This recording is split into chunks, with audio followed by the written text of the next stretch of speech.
Hello everybody and welcome to the Football Philosophy channel, and this is the Rating the Ratings show after United have beaten Burnley 1-0 at Turf Moor. What a result, by the way, what a result. So absolutely over the moon to be going into this game at Anfield at the weekend with a 3-point lead over Liverpool. It was about getting the points, and I would have took it however we got the points, but I actually thought we controlled the game for long periods. Obviously, Burnley came strong late on and they put a few high balls in that gave us a bit of trouble.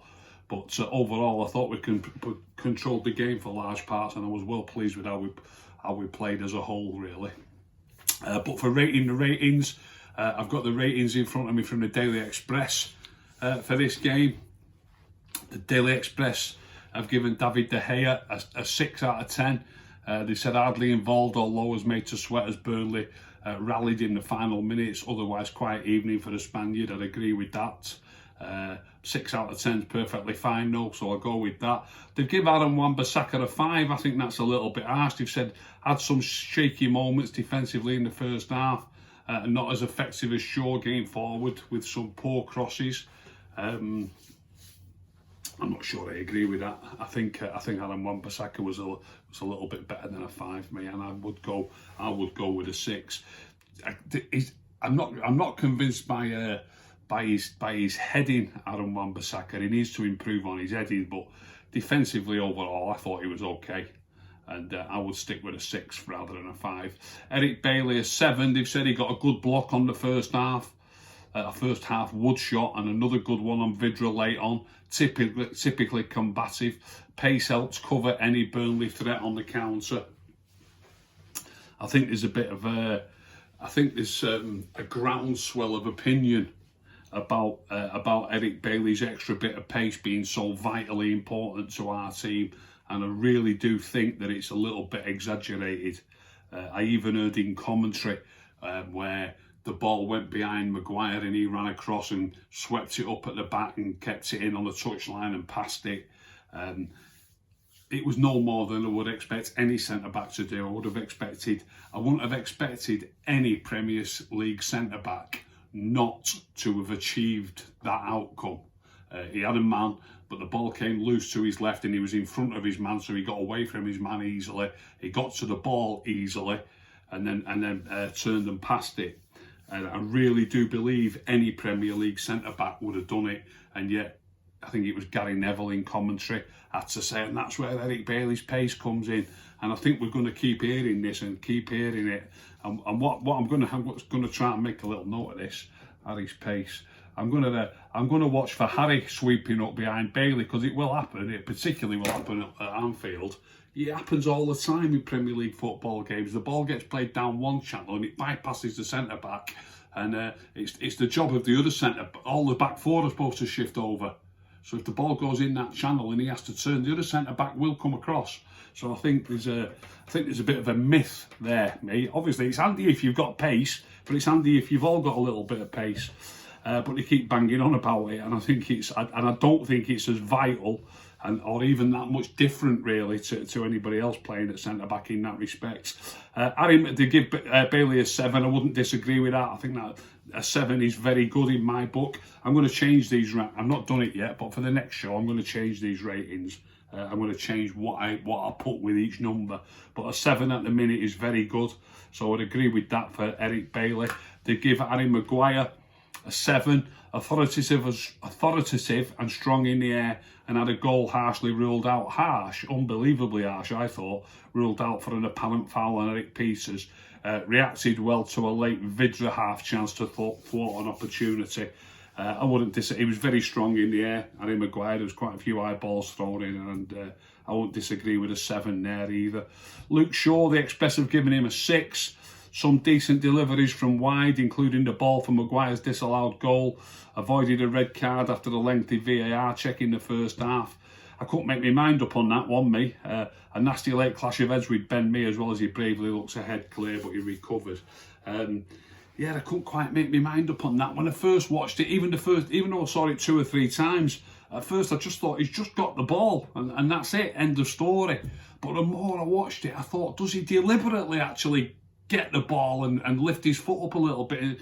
Really tricky one. I wouldn't like to be, sometimes I won't like to be a VAR man or a ref, because it really is difficult to decide, and I couldn't disagree with the ref from at least giving him a yellow. And do you know what? I think it might have been hard to defend if you'd have even given him a red, but anyway, we didn't get a red, luckily, and that was that.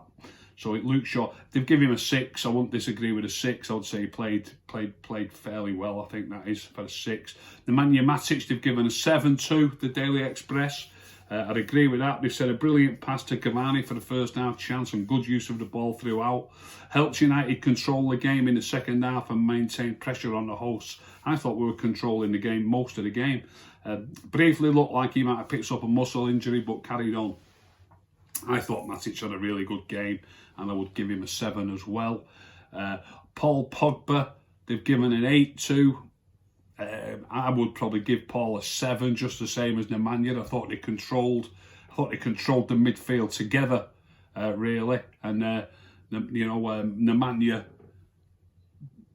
keeps it more simple more of the time, although Paul is doing that. But I do think they controlled the game together. I don't think either one of them really outplayed the other one. On Paul, they've said didn't have too much to say in the first half, but ran the game in the second half. I would agree with that, but along with Matic, I would agree with him running the game, I should say, in the second half, and he got the goal to show for it. Arrived to the edge of the box at a perfect time, great technique on the volley. Though was lucky that the shot took a deflection. Sublime link-up play with Marshall, should have got him an assist too. The mere fact that Paul can get further forward is helped by the fact that Nemanja is with him. It's a team game, and I think they both deserve the same mark, Matic and Pogba. Even if Paul might have been slightly more forward going, and obviously he got the goal, and I don't even mind saying Paul's nearer to an 8 than Nemanja, but either way, 7 each, I think, for Nemanja and Paul Pogba. Both controlled the game, I thought. Anthony Marshall, 5. I find this every week with every newspaper that looks at it. I think they undermark Anthony Marshall. I'm sorry to say it again, but I thought he played perfectly fine. Definitely not deserving of only a 5. I'm not saying a 7 or an 8, but certainly a 6. They've said curled over when found in space by Matic, and later saw a goal-bound long-range curler. It was a fantastic shot that Pope pushed over the bar, and I've watched it back 3 or 4 times. It is well out of the box, and it's an absolute pearler of a shot. And Pope's about 6'6", isn't he, or something, and he was at full stretch to tip it out of the top corner. Took a shot off Cavani's boot before the hour. He's saying that as if that's a negative thing. He's got to go for that ball. I know the one they mean. It's coming across his, it's in a crowded box. He's got to try and take it before the hour. And in general, play was too often ineffective. Well, I thought he was very effective. You don't realise how important it is that you've got to get the ball down and pass it, and get the ball down and move it, and keep the ball moving. And I thought he was pretty effective, Anthony Marshall. And I would give him a 6, decent to good. 5 in my book at the minute is poor to decent, if you like. So I would say decent, at least. So a 6 for Anthony Marshall. Fired a chance straight at Pope late on after a good combination with Cavani. Fantastic combination with Cavani. He deserves marking up rather than down, and he has the shot. In commentary, by the way, if you know the one they're talking about, it's the one where the ball's played long and Marshall looks as though he's going to go for the ball and ducks under it and lets it run to Cavani, then gets himself in the box. I think it's a brilliant piece of play. Brilliant by Cavani. I think we've got a nice little bit of an understanding going there. Cavani gets it back in front of Marshall, and I've heard Gary on commentary saying that he hesitated. Didn't hesitate. Trust me. Even if you think he hesitated, have a look back. It bounces this high, it bounces and it's coming this high. And then as it drops, he's waiting for it to, you can't shoot while it's here. Maybe if the ball comes at you, then you can breast it down, but he's running towards the ball. He's not got the ball under control. He's running towards it, and the ball's bounced this high. And the split second it's low enough to hit, he hits it. Maybe he should put his laces through it. But sometimes the people who want to just make sure they hit the target from fairly close in, about 12, 14 yards out, you hit it with your side foot, you make sure you get it on target, which he does. Regularly, you see the keeper, it goes between his legs or he gets a deflection on it. He only saves it with his legs.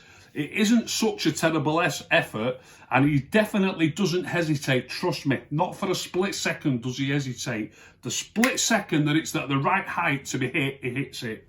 So don't listen to what the commentators are saying on things like that. So nothing wrong with that at all, what he did. Maybe he should have put his laces through it, that's all. But he did hit the target. But yeah, they've given him a 5. I'm giving him a 6. Bruno Fernandes a 6. Bruno was okay last night. I wouldn't say Bruno played as well as Anthony Martial though. I won't disagree with his 6, but I would say Bruno Fernandes is nearer to a 5 than Anthony Martial is.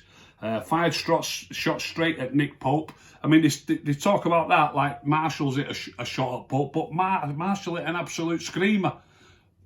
Think about it. Bruno had a couple of shots from similar distances. The keeper just picks them up. I mean, what do we want here? 5 shots straight at Nick Pope in either half and took time to grow into the game, but was more incisive in the second half. Won the ball and found Rashford in the build-up to Pogba's goal. Yeah, so Bruno, he did not play better than Anthony Martial. I'm not having it, not one bit. So I'll give them both a 6, but I would say Martial a bit higher if you like. Marcus Rashford did give him a 5-2. Disappointing with his end products in the final third until finding Pogba at the edge of the box for the goal from the right wing. Overall, low, far from his best. And aside from his assist, not sharp enough.